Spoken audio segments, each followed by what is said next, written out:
Dunia ini sedang terbalik. Jadi akhir zaman itu kan muncul Dajjal, dan Dajjal itu membolak-balik, yang hak jadi batil, yang batil jadi hak gitu. Jadi ketika saya mengatakan Allah mustahil dijangkau oleh akal pikiran manusia, maka itu adalah kepercayaan kaum muslim.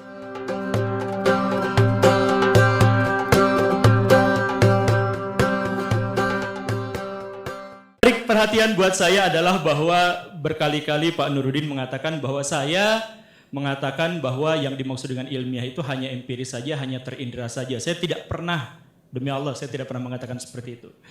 Saya hanya mengatakan bahwa studi ilmiah itu dimulai dari konfirmasi indrawi. Dimulai dari, bukan secara keseluruhan. Jadi kalau misalkan sesuatu belum dikonfirmasi secara indrawi, maka pihak rasional menjadi sulit untuk bisa dicapai. Tapi dan sebenarnya banyak sekali yang ingin saya komentari di sini. Tapi sedikit Pak Nuruddin, saya boleh bertanya sekali aja ya. Sekali aja, ini sebagai pembuka, nanti saya ngobrol karena debatnya belum selesai, belum dimulai. Tapi saya mau nanya aja dulu sedikit. Tadi Pak Nuruddin itu mengatakan bahwa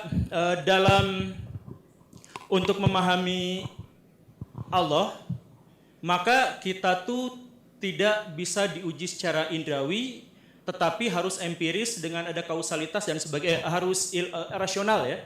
Rasional secara, jadi, dan rasional itu adalah salah satu metode ilmiah, dan bahwa apa tadi saya lupa, tapi intinya mah Allah itu digapai dengan rasionalisme diantaranya, begitu ya.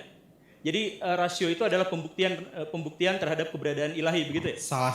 Salah satunya. Iya. Oke. Kalau gitu tolong Pak Nuruddin buktikan secara rasional bahwa saya ada di sini. Ya Anda ada. Ya, tahu dari mana ada? Rasional. Tahu dari mana ada? Ya ini indera saya melihat. Ya, itu indera rasional. Iya, salah satu pengetahuan rasional itu, maaf Pak, sesuatu yang bersifat indrawi ada secara faktual itu ya rasional gitu loh. Pak Arbi ada di sini, Pak ini ada di sini. Itu rasional. Bapak tadi mengatakan Allah tidak bisa diindra. Iya. Karena itu pembuktiannya hanya dengan menggunakan rasional. Itu kan hal gaib, Pak. Bapak kan hal yang tampak. Iya, betul. Maka sebentar saya mau nanya ini yang paling dasar aja dulu ya. Saya jawab. Saya nanya yang dasar saya ya. Jawab. Bapak tadi mengatakan bahwa Allah tidak bisa diindra. Iya. Karena itu untuk menguji keberadaan Allah adalah dengan rasional. Nah, kalau demikian berarti rasional itu bisa dijadikan alat bukti, begitu kan? Iya. Nah, buktikan saya ada di sini. Pak Guru Gempul, itu namanya qiyas ma'al fariq. Itu namanya qiyas ma'al fariq. Pak Guru Gempul, Tuhan itu bersifat non indrawi, Anda bersifat indrawi. Kita nggak berbicara soal Tuhan, kita berbicara pembuktian rasional dulu. Pembuktian rasional dulu. Iya. Buktikan saya ada di sini secara rasional. Iya, satu, secara indrawi saya melihat Anda ada di sini. Rasio saya mengatakan bahwa Guru Gempul ada, konsep ada itu konsep rasional loh. Ya, gini, aduh. Iya, secara rasional dia ada, secara indrawi dia juga gitu, ada, gitu loh. Kan Allah nggak bisa diindra. Iya. Karena nggak bisa diindra, bagaimana cara kita merasionalisasikannya? Dengan sebab akibat yang tadi iya, itu. Betul. Benar kan? Iya. Berarti sebab akibat itu adalah bagian dari rasionalisme. Iya. Maka pertanyaan saya adalah kalau itu dianggap sebagai bukti untuk bisa membuktikan keberadaan Tuhan. Iya. Oke, ini jangan dulu ngomong Tuhan ya, jangan dulu ngomong soal Allah Subhanahu wa taala, jangan ngomong soal malaikat dan sebagainya. Ini soal pembuktian rasional. Iya. Coba buktikan secara rasional saya ada di sini. Ya ini semua saya menjawab, tolong jangan dipotong, Pak. Iya, buktikan. Ya, buktinya adalah. Ya sekarang saya jawab, tolong jangan dipotong ya. Oke. Saya jawab. Saya diizinkan jawab atau tidak? Tadi karena sudah ditawarkan untuk Oke. Iya. Mohon jangan dipotong ya. Mohon jangan dipotong. Moderator cukup jadi wasit. Sesuatu yang ada secara faktual, keberadaan Pak Gembul akan dikatakan rasional. Itu namanya mungkin. Sesuatu yang mungkin gitu loh. Secara rasional saya nggak menolak keberadaan Anda. Ketika mengatakan, lihat, Guru Gembul ada. Di sini ada subjek, ada predikat. Ada namanya konsep ada.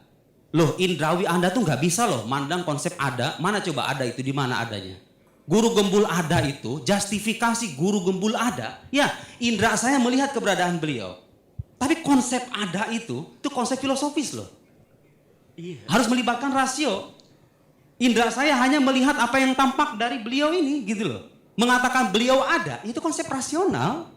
Di keberadaan Pak Guru Gembul ketika indera saya mengafirmasi ada di alam luar, rasio saya mengatakan, ya dia ada karena dia punya realitas yang nyata. Ini begini gitu loh. Nah, beliau mengatakan, ini kan Tuhan bisa dibuktikan secara rasional. Sekarang buktikan saya rasional. Pak, itu namanya kias ma'al farid. Tuhan itu secara non-indra, Tuhan itu non-indrawi, beliau itu bersifat indrawi. Gitu ya? Oke, terima kasih. Maksud saya adalah tadi ya. Jadi kan Tuhan itu goib, kita sepakati bersama, tidak terindra. Oke? Tidak terindra. Karena itu satu-satunya jalan untuk bisa mengindra atau mengetahui Tuhan adalah melalui bukti rasionalisme. Karena indra tidak bisa. Iya. Betul ya? Iya, betul. Nah, artinya apa? Rasionalisme tidak bisa membuktikan apapun tanpa indra. Gitu kan? Oh begitu? Oh begitu kok dibalik? Ya iyalah. Coba ulang premisnya. Coba ulang premisnya. Saya belum ngomong silakan. sana. Coba ulang premisnya. Oh, tenang, Oke? tenang. Coba ulang premisnya. Tenang, penonton. Silakan. Oke. Tuhan tidak bisa diindra. Sepakat ya? Sepakat. Karena itu jalan satu-satunya untuk membuktikan Tuhan adalah dengan rasio.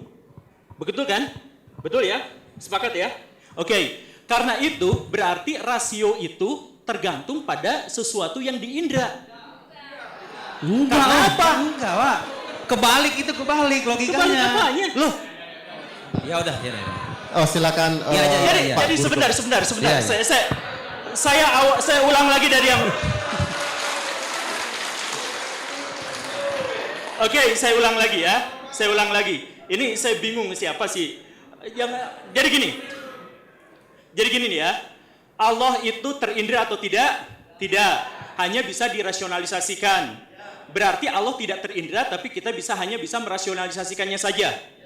Berarti artinya kalau misalkan ada pertanyaan saya di sini, bisa nggak dirasionalisasikan? Bisa setelah diindra dulu. Betul ya? Saya bisa dirasionalisasikan setelah diindra dulu. Nah, karena kelihatan. Lalu bagaimana menyusun rumus-rumus rasionalisme tanpa mengindranya dulu? Oke? Bagaimana kalau misal saya ulang lagi ya. Allah tidak bisa diindra. Karena itu untuk membuktikan keberadaan Allah adalah dengan rasionalisme. Betul kan? Nah, sekarang berarti pembuktian rasionalisme, sekarang saya ada di sini. Dari mana bukti saya ada di sini? Diindra dulu, baru dirasionalisasikan. Lalu bagaimana memahami Tuhan yang tidak diindra dulu tiba-tiba bisa dirasionalisasikan? Beda karena Allah itu gaib. Apa? Anda gak punya Tuhan? Anda bukan Tuhan. Oh iya, karena saya bukan Tuhan. Oke, nggak seimbang. Bukan objek penelitiannya, tapi cara untuk mengetahui Tuhannya. Oke, caranya yang tadi saya ulang lagi, bukan saya dan bukan Tuhan. Tapi balik lagi, kenapa ya? Cara pembuktian, saya garis bawahi ya, cara pembuktian. Saya ada di sini, itu pakai indera dulu. Betul ya? Betul ya? Baru pakai rasio dulu. Baru rasio kemudian. Begitu kan? Nah, kalau tidak diindra dulu, cara merasiokannya gimana?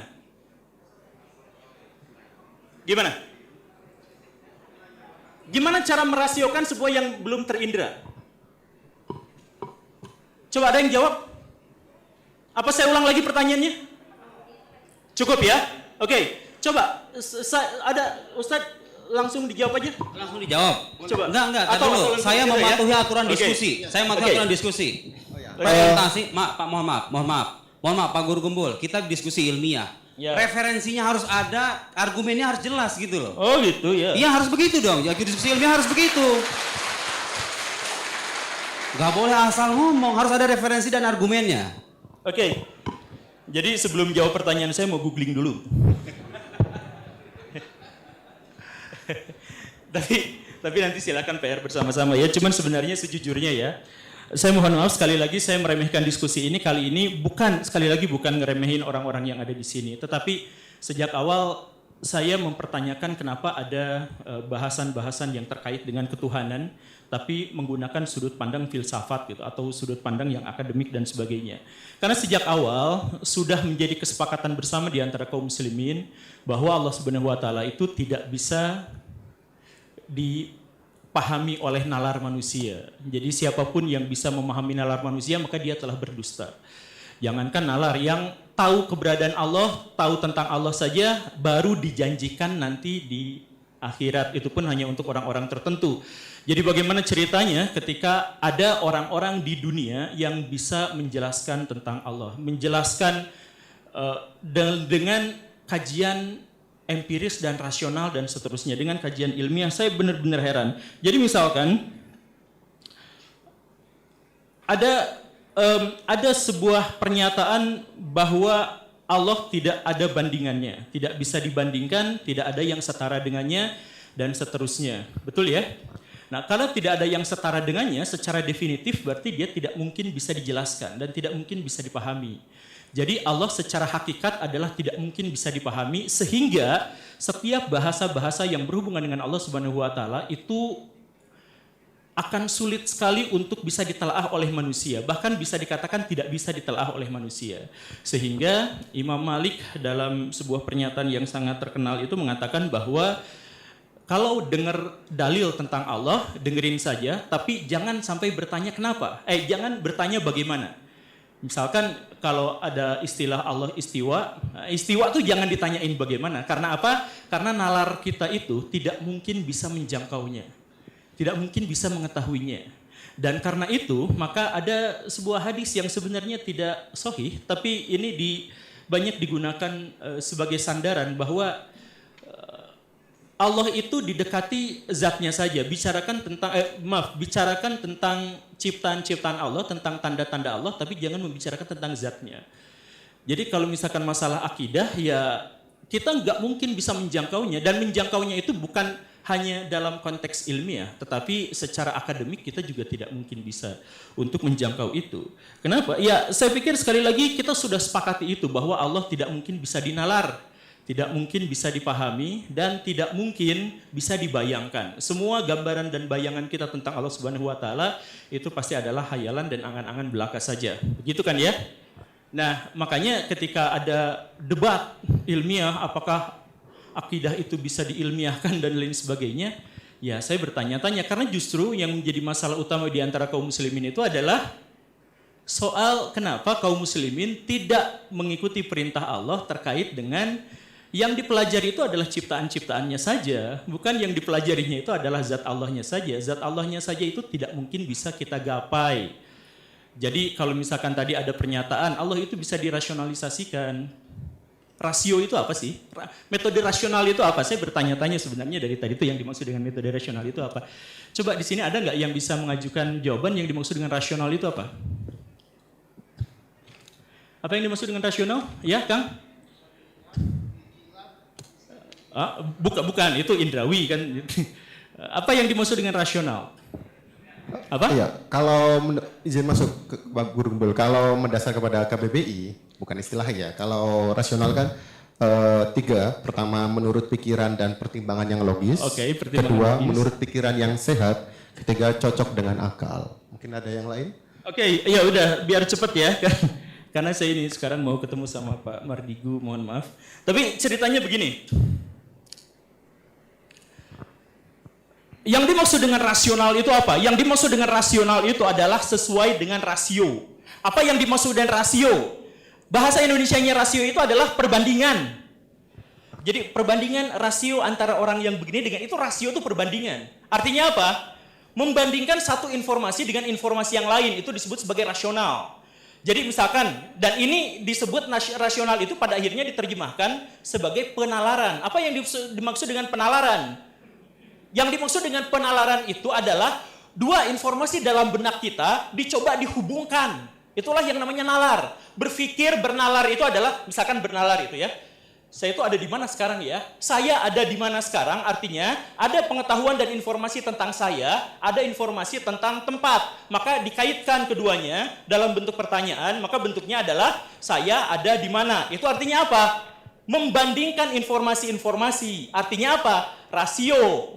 Nah, sekarang di dalam Al-Quran justru disebutkan bahwa Allah itu tidak ada bandingannya.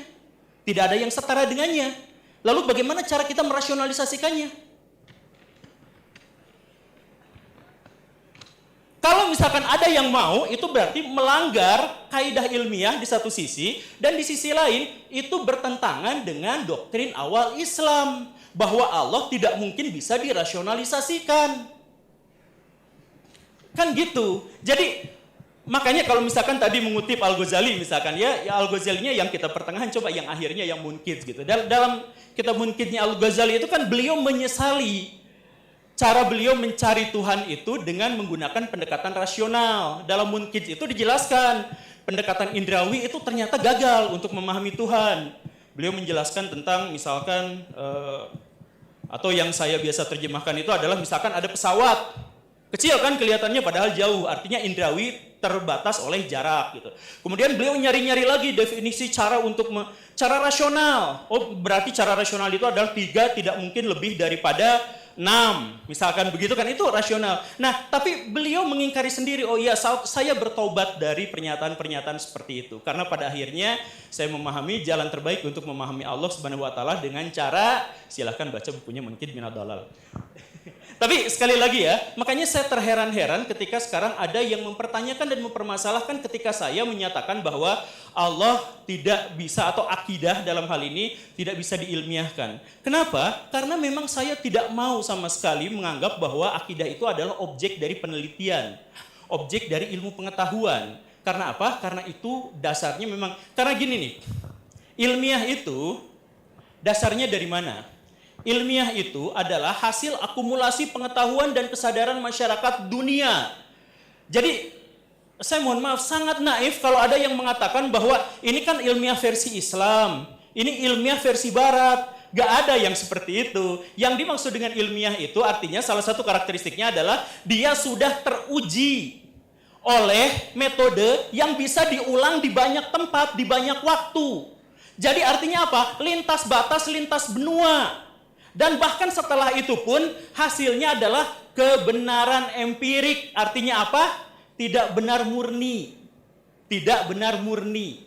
Nah, jadi yang pertama ya, kalau misalkan dalam Islam ada dikatakan kebenaran versi ilmiah, kebenaran versi sekuler dan sebagainya, kebenaran versi Islam dan sebagainya, yang nggak ada. Bahkan metodologi ilmiah yang sekarang kita kenal itu didapatnya dari mana? Secara filosofis didapatnya dari Immanuel Kant.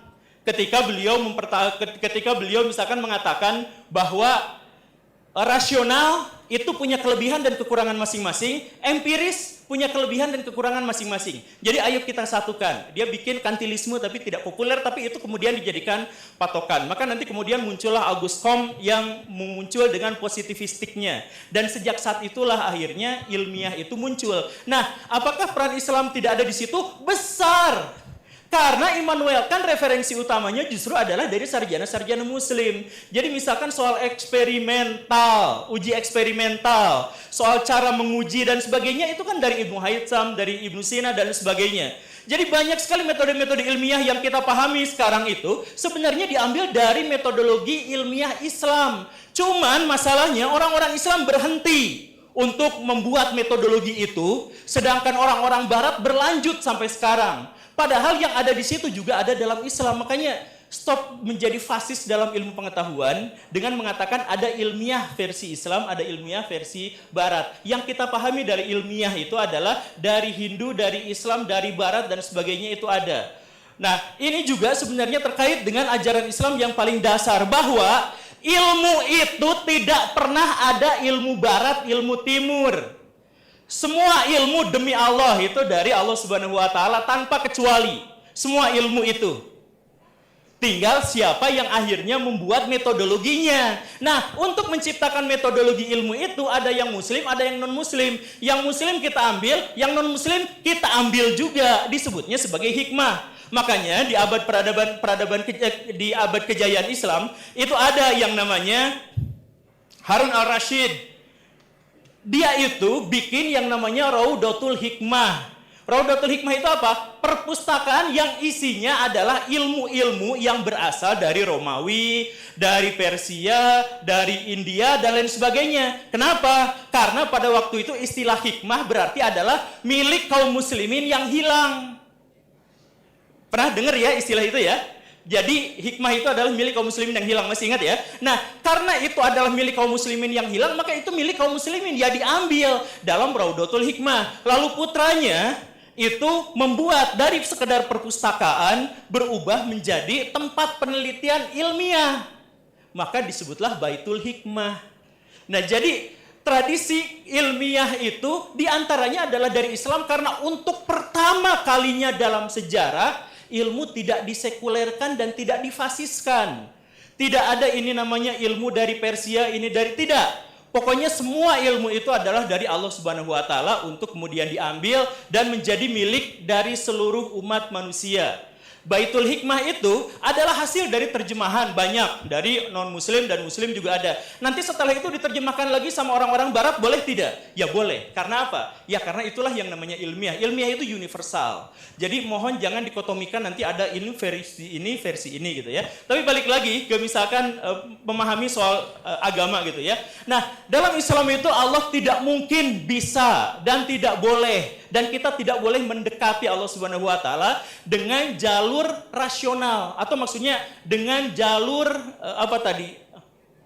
kausalitas gitu, dengan hal yang semacam itu. Tadi ada dikatakan misalkan Pak Guru Gembul di sini satu, dan para guru Gembul di satu sisi ada satu istri, dan Pak Guru Gembul di sisi lain ada 4 orang istri. Mungkinkah seperti itu dalam realitas? Ya, dalam fisika modern itu realitas.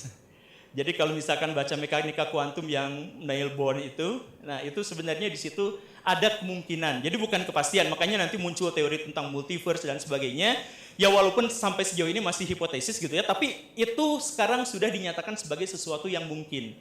Makanya dalam konferensi Solvay, perdebatan antara Einstein dengan Bohr itu adalah terkait dengan kemungkinan-kemungkinan bisakah sesuatu ada di 2 tempat yang bersamaan. Nah, itu nanti Bohr kemudian menjelaskan bahwa itu bisa saja, walaupun itu benar-benar sangat-sangat membingungkan. Tapi kesimpulan dari situ artinya apa? Puncak dari ilmu pengetahuan itu adalah subjektivitas. Silahkan cek ya, puncak dari ilmu pengetahuan itu adalah subjektivitas. Jadi kalau misalkan tadi ilmu pengetahuan, jadi kita itu gara-gara ada perang pemikiran Ghazul Fikri dari orang-orang barat gitu. Jadi ketika orang barat menyebut bahwa ilmiah gitu, maka kita berlomba-lomba untuk ikut-ikutan ilmiah. Padahal ilmiah itu tidak keren, ilmiah itu biasa aja, dan ilmiah itu terbatas. Ilmiah terbatas pada sesuatu yang bisa dibuktikan.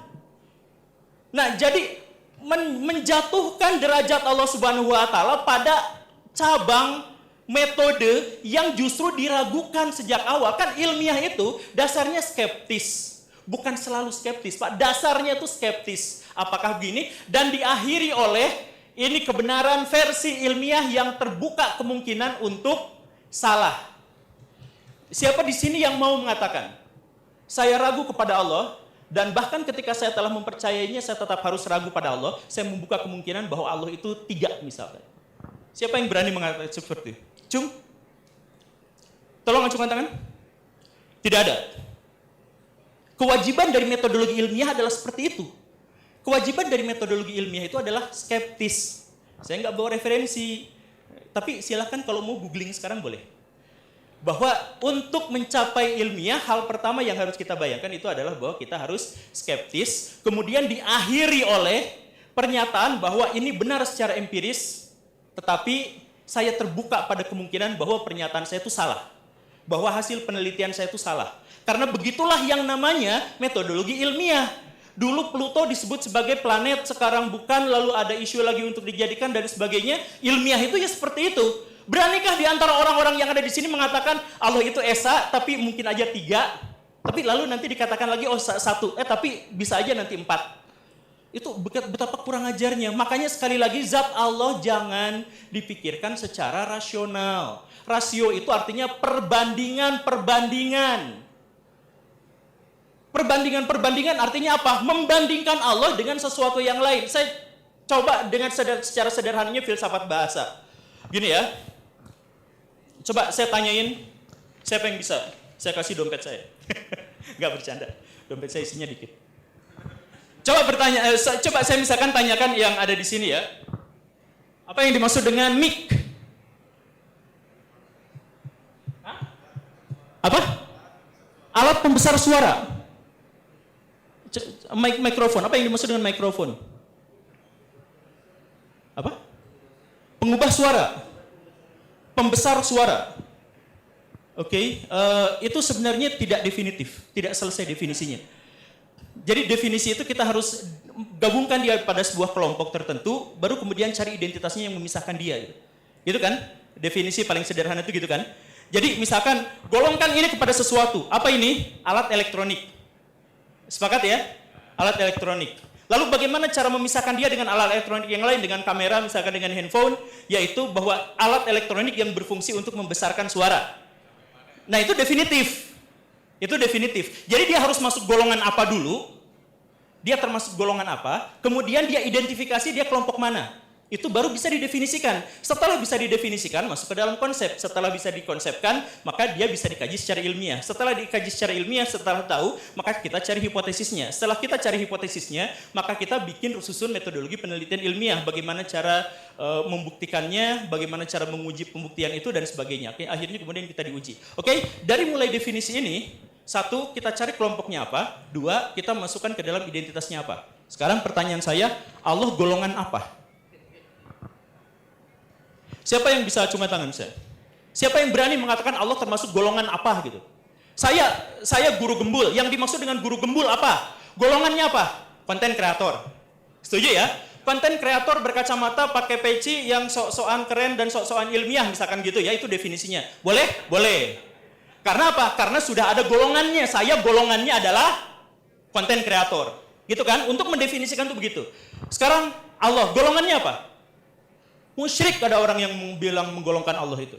Jadi sebenarnya kalau misalkan kita dekati dengan pendekatan-pendekatan yang seperti itu, bukan hanya rusak ilmiahnya, tapi rusak apanya? Akidahnya.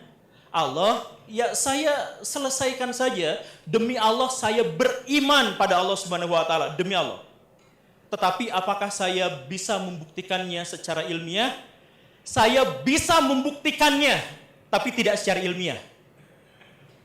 Karena apa? Ilmiah itu terbatas. Kita tuh FOMO. Barat nyebut ilmiah, kita nganggap. Bahkan itu ada kelompok di Indonesia yang dituding radikal. Yaitu kelompok salafi atau sunnah atau apa. Setiap bikin kajian judulnya adalah kajian ilmiah, kajian ilmiah. Itu bukan ilmiah. Bisa nggak kita meningkatkan level yang lebih tinggi lagi? Ilmiah itu ada derajat pertengahan gitu. Makanya kalau misalkan tadi Al-Ghazali yang tidak dikutip itu sebenarnya orang-orang kalam itu pertengahan, mediocre. Karena apa? Level paling bawah itu kalangan awam gitu, yang kemudian itu ilmu ahli-ahli kalam gitu, yang atasnya itu apa? Nah itu yang cari aja di Munkid Minad Dolal. Berusaha untuk mendapatkan keyakinan, hakul yakin kepada Allah Subhanahu wa taala dengan metode-metode begini dan begitu, tetapi metode ilmiah, metode rasional dan metode empiris indrawi itu oleh Al-Ghazali sendiri dianggap sebagai sesuatu yang keliru. Sekali lagi, saya ingin mensucikan Allah sesuci-sucinya, mentransendensikan Allah setransenden-transendennya, sehingga kita hanya bisa menikmati ciptaan-ciptaan Allah, tanda-tanda Allah, dan saya tidak akan mempertanyakan Allah, apakah Allah duduk di atas aras dengan bersila, atau apakah tangan Allah segede neraka. Saya gak akan bahas yang seperti itu. Saya akan mengabaikan itu semua. Kalau misalkan nanti kan bisa diuji secara rasional, bahkan saya juga tidak mau merasionalisasikannya. Kalau misalkan ya tadi itu, kalau rasional itu tadi kan dikatakan, guru gembul 1 istri dan 3 dan 4 istri dalam waktu yang bersama, mustahil kan? Mustahil. Kata siapa? Cek lagi. Coba, Neil Bohr dalam konferensi Solvay, dia dapat Nobel dari mana? Dia dapat Nobel dari pembuktian bahwa elektron bisa ada di 2 tempat sekaligus tergantung pada siapa yang mengamatinya. Mengamatinya artinya apa?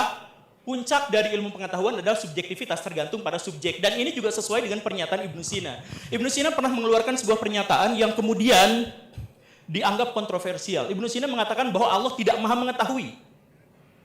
Sadis kan? Allah tidak maha mengetahui. Loh kenapa Allah tidak maha mengetahui?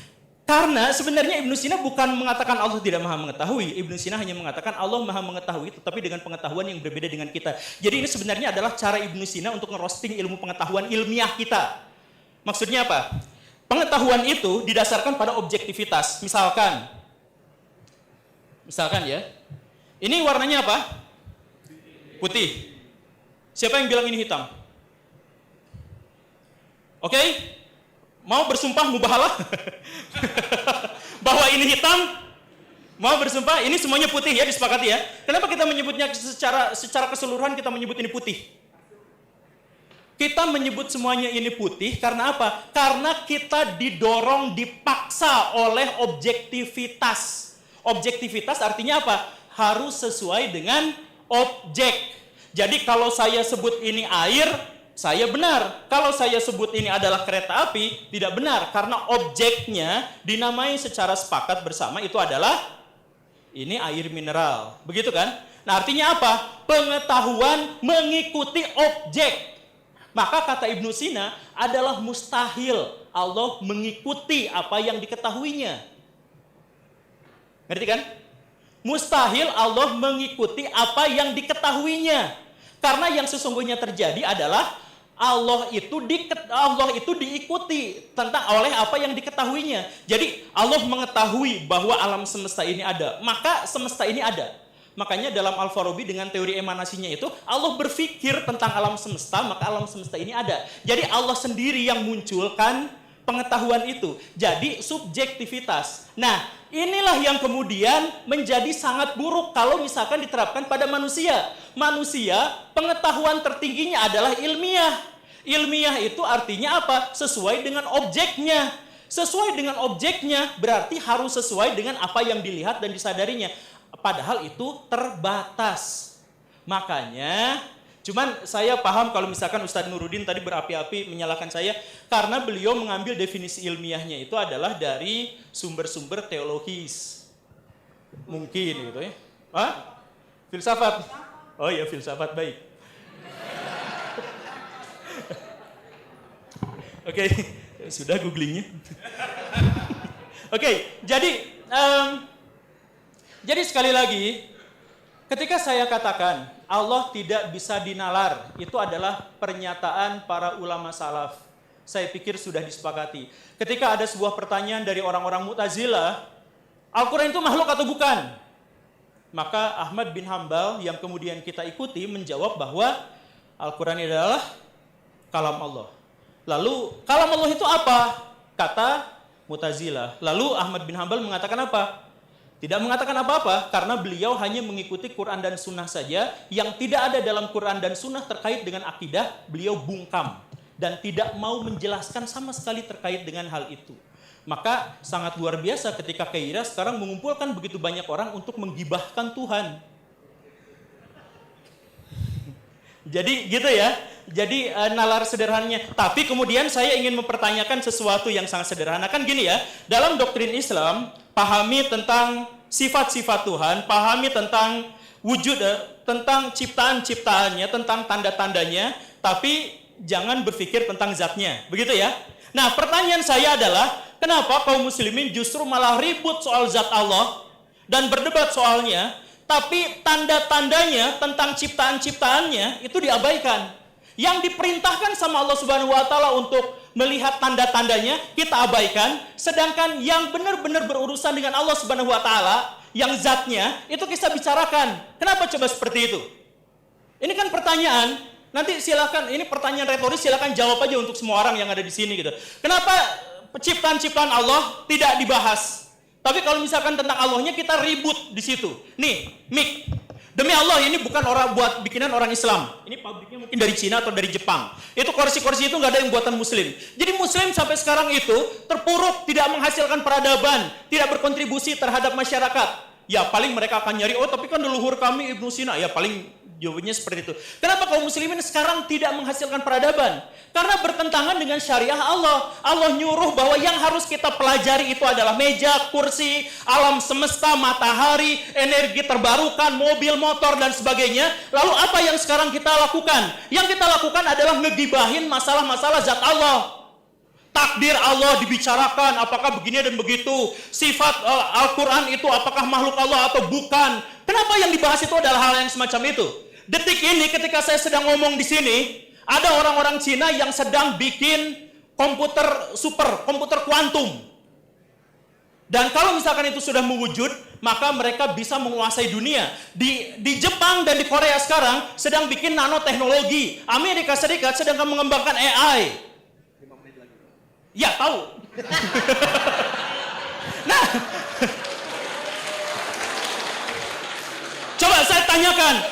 Perintah Allah adalah untuk membahas hal-hal seperti itu, mengkaji hal-hal seperti itu. Mengkaji ayat-ayat kauniyah, membahas tentang ciptaan-ciptaan Allah. Tapi kita tidak melakukan seperti itu. Yang kita lakukan adalah membahas tentang Allah, tentang takdir, tentang perbuatan Allah. Lalu kita klaim sama-sama, kamu masuk neraka. Itu kan gitu kan kita tuh sekarang tuh kan. Itu perbuatan-perbuatan Allah, tapi malah kita yang mengklaimnya. Kamu masuk neraka, kamu masuk surga, kamu selamat, kamu tidak selamat, dia syahid. Tahu dari mana itu? Itu kan perbuatan-perbuatan Allah, tapi itulah yang jadi bahan perdebatan kita. Perdebatan kita di ruangan ini sekarang. Taubat kalian semua. Yang harusnya diperdebatkan itu adalah tentang perintah Allah itu adalah visi kaum muslimin itu apa? Memberikan kemanfaatan sebesar-besarnya buat manusia. Nah, pikirkan bagaimana caranya itu. Bukan berdebat soal zat Allah kayak gimana. Apakah Allah bisa dirasionalisasikan atau tidak. Nanti kalau misalkan tidak rasional, Anda nanti akidahnya akan... Jadi misalkan ya, metode ilmiah itu tidak hanya harus menggunakan empirisme. Tapi empirisme hanya salah satu bagian dari metodologi ilmiah. Tapi bahkan setelah ada empirisme, rasionalisme, disatukan oleh Immanuel Kant, dipertontonkan kemudian oleh Auguste Comte, kemudian ditentang lagi nanti oleh Nietzsche misalkan, kemudian nanti coba disatukan oleh Wilson dan lain sebagainya. Nah, itu dinamika seperti itu, apakah itu tidak kurang ajar kalau misalkan itu disematkan objeknya adalah Allah Subhanahu wa Ta'ala? Saya tanya di sini kepada orang-orang. Jadi kita jangan fokus sama hal-hal yang semacam itu. Makanya udah beres ini saya mau ke Pak Mardigu ngobrol ini itu soal ekonomi negara. Itu jauh lebih penting. Dan ketika misalkan saya mengatakan ya, saya mengatakan Allah duduk di atas arash. Gimana metodologi apa yang saya bisa gunakan untuk Allah duduk di atas arash? Ya enggak, ya sudah saya berpasrah diri, kan Islam itu berpasrah diri. Pasrah diri pada apa yang ditetapkan oleh Allah Subhanahu wa Ta'ala melalui Quran dan Sunnahnya. Kalau misalkan ada seperti itu, ya sudah. Sami'na wa ata'na. Saya dengar dan saya taat, udah selesai di situ aja. Tapi terkait masalah duniawi, terkait dengan masalah-masalah kehidupan dan sebagainya, maka sumpah saya akan berusaha sekuat tenaga untuk melakukan metodologi ilmiah untuk melakukan pembuktiannya. Saya menduga bahwa pikiran saya bahwa Allah tidak bisa diilmiahkan, bahwa akidah itu tidak bisa dirasionalisasikan, itu sebenarnya saya duga awalnya ya, itu adalah konsensus bersama yang semuanya sudah paham gitu. Cuman kok tiba-tiba ada diskusi. Cuman ya tadi itu kesalahpahamannya itu adalah beliau mengatakan bahwa akidah itu adalah kalam. Padahal kalam itu adalah teori tentang akidah gitu, bukan akidahnya. Tapi ya nantilah. Yang intinya adalah begini. Mungkin. Dunia ini sedang terbalik, jadi akhir zaman itu kan muncul Dajjal, dan Dajjal itu membolak-balik, yang hak jadi batil, yang batil jadi hak gitu. Jadi ketika saya mengatakan Allah mustahil dijangkau oleh akal pikiran manusia, maka itu adalah kepercayaan kaum muslimin generasi awal. Tapi kemudian ketika itu digugat, saya nggak tahu kenapa bisa seperti itu. Apakah Islam seasing ini? Kita sepakati bahwa Allah Subhanahu wa Ta'ala dekati dengan sifat-sifatnya, dengan ciptaan-ciptaannya, dan kita taat kepada Allah Subhanahu wa Ta'ala, dan kita demi Allah tidak akan pernah meragukan tentang Allah Subhanahu wa Ta'ala. Tapi untuk menjadi tidak meragukan kepada Allah Subhanahu wa Ta'ala, tinggalkan metode ilmiah. Karena yang ilmiah itu nggak benar. Terima kasih. Assalamualaikum warahmatullahi wabarakatuh.